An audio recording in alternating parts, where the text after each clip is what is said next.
গ্রামের বাড়ির মানুষজনকে তুমি যতই ভালোবাসো না কেন, তাদের মন তুমি কখনোই পাবে না।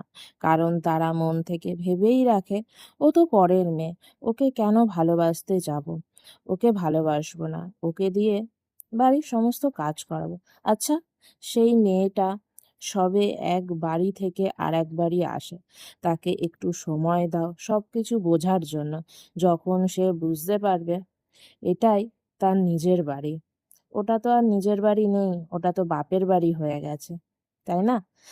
এটা তো আমার সংসার। যখনই একটা মেয়ে বুঝতে পারবে, তখনই দেখবে তারা নিজে থেকে বাড়ির সমস্ত কাজ করবে, পুরো গৃহিণীর মতো। তখন তাকে আর বলতে হবে না। নমস্কার বন্ধুরা, আমি শিবানী। আমার একটা ছোট্ট ভিডিওতে তোমাদেরকে অনেক অনেক স্বাগত। আশা করি তোমরা প্রত্যেকে ভালো আছো। আর আজকে জানো, আমি আজকে একটু ঘর পরিষ্কার করছি। এটা আজকের ভিডিও না, এটা কালকের মানে বুধবারের ভিডিও।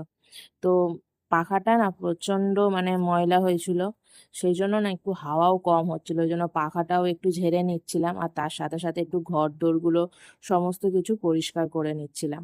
তো সেই পরিষ্কার করতে করতে দেখো কত ময়লা বেরিয়েছে, যেন মনে হচ্ছে মানে মাসখানেক ঘরদোর ঝাঁটি দিইনি, এত ময়লা বেরিয়েছে। তো সেগুলোই মানে পরিষ্কার করার পর ঝাঁট দিয়ে দিচ্ছিলাম ঝটপট করে, কারণ ছেলেরা এক্ষুনি ফ্যান চালাবে।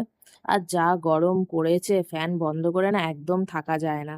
তো তাড়াতাড়ি ঝাঁট দিয়ে সব পরিষ্কার করে নিয়েছিলাম। দেখো সমস্ত কিছু পরিষ্কার করে নিয়েছি, আশিপাশি সব কাজ কমপ্লিট করে নিয়েছি। আর আজকে জানো ফ্রিজটাও পরিষ্কার করে নিয়েছিলাম একেবারে, মানে বলতে গেলে পুরো ঘরই পরিষ্কার করে নিয়েছিলাম। তার সাথে সাথে কিছুটা এই যে ফুল ছিল, অনেক কিছুই ছিল, সেগুলোও ভালো মতো ধুয়ে নিয়ে মানে স্নান করে নিয়েছিলাম। আর আজকে জানো তো কি রান্না করেছি? চিংড়ি মাছের ঝাল, পুঁই শাক চচ্চড়ি আর ভাত। চলো